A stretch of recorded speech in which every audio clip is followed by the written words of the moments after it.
Hello friends, তোমরা সবাই কেমন আছো? সবাই নিশ্চয়ই খুব ভালো আছো। আমিও খুব ভালো আছি। তোমাদের সকলকে আমার চ্যানেল শুভ লাইফস্টাইল অ্যান্ড মোড়ে স্বাগত। ফ্রিজে খানিকটা কিমা ছিল, তবে এটা অতটাও আনহেলদি না, যদিও রেড মিট, বাট এটা কিন্তু একদম চর্বি ছাড়া কচি পাঁঠার মাংসর কিমা। তো নুন, হলুদ, সামান্য গুঁড়ো লঙ্কা কিমাটার মধ্যে মাখিয়ে রেখেছিলাম। আর যেটা দিলাম সেটা হচ্ছে টক দই। টক দই মাংসতে মাখিয়ে রাখলে আমরা সবাই জানি যে তেল কম লাগে, আর বেশ অয়েলি অয়েলি দেখতে হয়, অথচ তেল কম লাগে, আর বেশ একটা টকটক ব্যাপারও আসে। আর মাটন কিমাতে বা মাটন রান্নাতে আমরা টমেটো দিই না, দইয়ের বেশি রান্নাটা করি আর কি। তো দইটা খুব ভালো করে মাখিয়ে রাখলাম। তোমরা দেখতেই পাচ্ছ একটা ফুটো ফুটো পাত্রের মধ্যে মাংসটা রেখেছি, যাতে কিমার জলটা পুরোপুরি বেরিয়ে যায়। তো ফ্রেন্ডস, ভিডিওটা যদি তোমাদের ভালো লেগে থাকে তাহলে অবশ্যই লাইক করো, বন্ধুবান্ধবদের সঙ্গে শেয়ার করো, আর আমার চ্যানেলটাকে কিন্তু সাবস্ক্রাইব করতে ভুলো না। আর তোমাদের যদি কোনো প্রশ্ন থাকে তাহলে অবশ্যই কমেন্ট করো, কমেন্ট বক্সে কমেন্ট করো, আমি তার প্রত্যেকটি কমেন্টে উত্তর দেবো। তো এরকম বেশ খানিকটা পেঁয়াজ কেটে রেখেছি, সেটা তোমাদের প্রয়োজন অনুযায়ী পেঁয়াজ নেবে। রসুন বাটা, ডুমো ডুমো করে আলু কেটে রেখেছি, আদা বাটা। তবে রসুন বাটা এতখানি দেবো না, একসঙ্গে যেহেতু মিক্সিতে অল্প রসুন বাটা হয় না, তাই একটু বেশি রসুন বেটে রাখতে হয়। কড়াইতে তেল দিলাম। আমি সব রান্নাই ননস্টিক কড়াইতে করি, যাতে তেলটা কম লাগে আর যাতে মশলাটা আটকে না যায়। আলু ভাজা হয়ে গেছে, এবার আলুগুলো তুলে নিচ্ছি। সেই তেলটা আরেকটু গরম করে তার মধ্যে জিরে ফোড়ন দিলাম, সাদা জিরে, তেজপাতা দিয়ে দিলাম। তোমরা চাইলে এর মধ্যে গোটা গরম মশলা ফোড়ন দিতে পারো, যদিও আমি দিইনি। আর দিয়ে দিলাম পেঁয়াজটা, সঙ্গে 2-3টে কাঁচা লঙ্কাও দিয়ে দিলাম।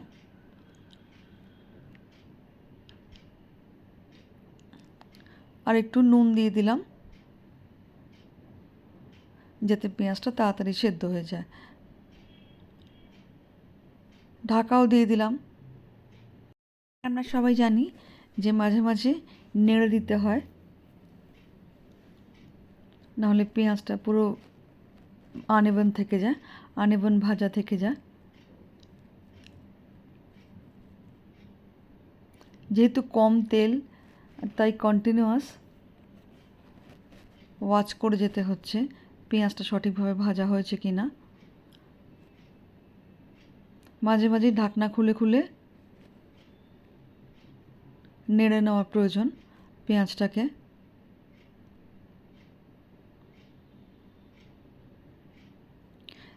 এই পেঁয়াজটা ভাজার সময় কিন্তু খুব বেশি কনসিয়াস থাকতে হবে, না হলে কোনো জায়গাটা পুড়ে থাকবে, কোনো জায়গাটা হয়তো ভাজাই হবে না। পরিমাণ মতো আদা বাটা, রসুন বাটা দিয়ে দিলাম। পেঁয়াজটা বেশ ব্রাউন হয়ে এসছে, এবার আদা বাটা আর রসুন বাটা দিয়ে দিলাম।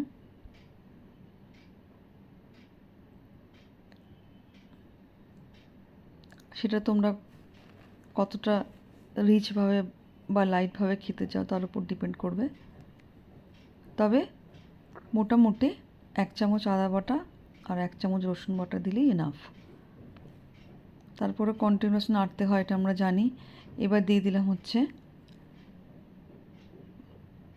ল্যাপা ল্যাপা 1 চামচ জিরে আর 1 চামচ ধনে।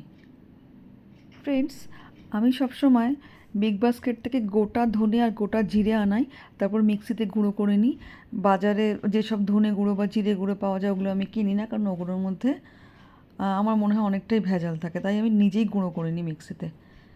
যাই হোক, মশলাটাকে খানিকটাকে নেড়ে ঢেকে দিলাম, কারণ এখন পুরোপুরি কষাবার সময়।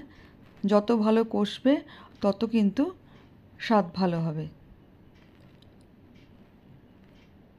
মশলাটা শুকিয়ে এসেছিলো, তাই সামান্য একটু জল দিয়ে দিলাম। গরম জল অবশ্যই দিতে হবে। মাঝে মাঝে একটু শুকিয়ে নিয়ে দেখতে হবে যে ঠিক ঠিক মতো মশলাটা কষা হয়েছে কি না। বেশ খানিকটা কিন্তু সময় লাগে, যেহেতু তেলটা কম তাই জন্যে এই মশলাটা হতে বেশ খানিকটা সময় লাগছে। এবার একটু কড়াইশুঁটি দিয়ে দিলাম মশলার মধ্যে।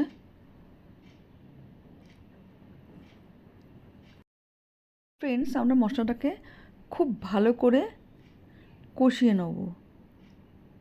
এইভাবে কম তেলে রান্নায় মশলাটাকে কষিয়ে না নিলে কিন্তু একদম খেতে ভালো লাগে না। এবারে আমাদের মশলা কষা হয়ে গেছে, এবার তার মধ্যে কিমাটাকে ঢেলে দিলাম। খুব ভালো করে এই মশলার সঙ্গে কিমাটাকে মিশিয়ে ফেলতে হবে, নাহলে কিন্তু কাঁচা কাঁচা গন্ধ বেরোবে। দেখো কিভাবে সুন্দর করে কিমা আর এই মশলাটা মিশিয়ে ফেলা হচ্ছে। এর মধ্যে একটু কাশ্মীরি লঙ্কা দিয়ে দিলাম রঙের জন্য।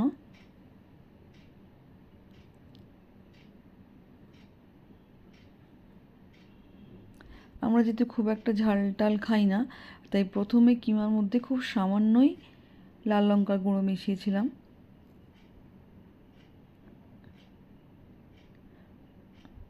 আর এখন কালারের জন্য একটু কাশ্মীরি লঙ্কার গুঁড়ো দিয়ে দিলাম। এবারে রান্নাটা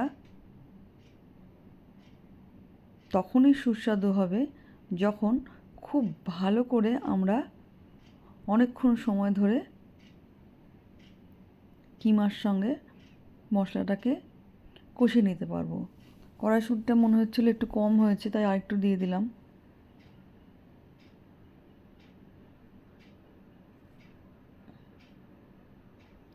আমি প্রথমেই খানিকটা নুন দিয়ে নিয়েছি, তাই পরবর্তীকালে আর নুন দেওয়ার প্রয়োজন হলো না। তোমরা একটু খেয়ে দেখবে, যদি মনে হয় যে নুন কম হয়েছে তাহলে একটু নুন মিশিয়ে নেবে। আর যারা মনে করো তারা একটু চিনি মিশিয়ে নেবে। আমার যেহেতু সুগার আছে হালকা, তাই আমি চিনিটা অ্যাভয়েডই করি। আর একটু কাশ্মীরি লঙ্কা মিশিয়ে নিলাম। সরি, এটা কাশ্মীরি লঙ্কা না, এটা হচ্ছে সামান্য গুঁড়ো লঙ্কা। স্বাদ নিয়ে দেখলাম যে বেশ একটু ম্যাড়ম্যাড়ে হয়েছে, তাই একটু গুঁড়ো লঙ্কা মিশিয়ে নিলাম।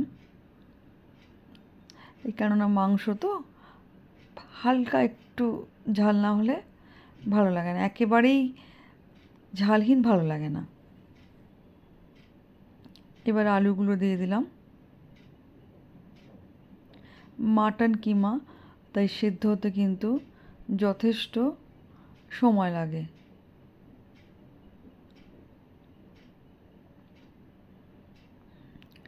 আলুটাকে কিমার সঙ্গে খুব ভালো করে মিশিয়ে নিলাম। তোমরা দেখতেই পাচ্ছ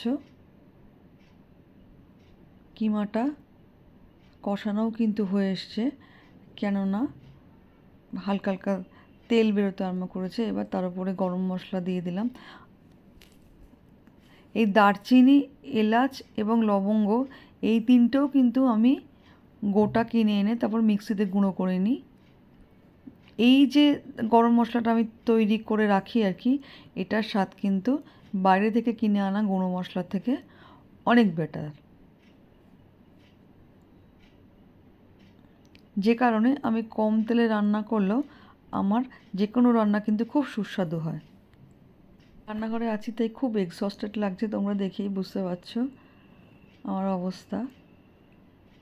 খুব সুন্দর গন্ধ বেরোচ্ছে, এবার বুঝতে পারছি যে খেতে ভালোই হবে। দেখো, আমি তো রেগুলার রান্না করি না, মাঝে মাঝে রান্না করি। আমার বাড়িতে একটি মেয়ে আসে আর কি রান্না করতে। ও প্রথম দিকে কিছুই পারতো না, ওই আমি আর কি অল্প অল্প করে শিখিয়ে শিখিয়ে দিয়েছি। স্বাদের জন্য একটু নুন দিয়ে দিলাম।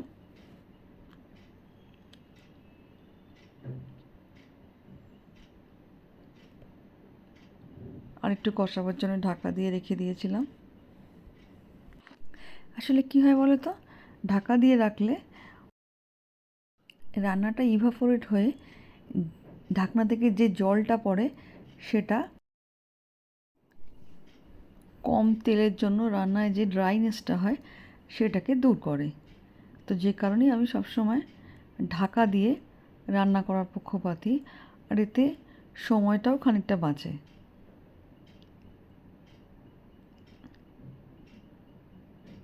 রান্নাটা কষা হয়ে গেছে, খুব সুন্দর গন্ধ বেরোচ্ছে।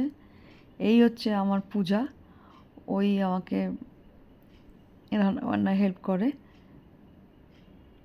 ভীষণ ভালো মেয়ে, কিছুতেই মুখ দেখাবে না।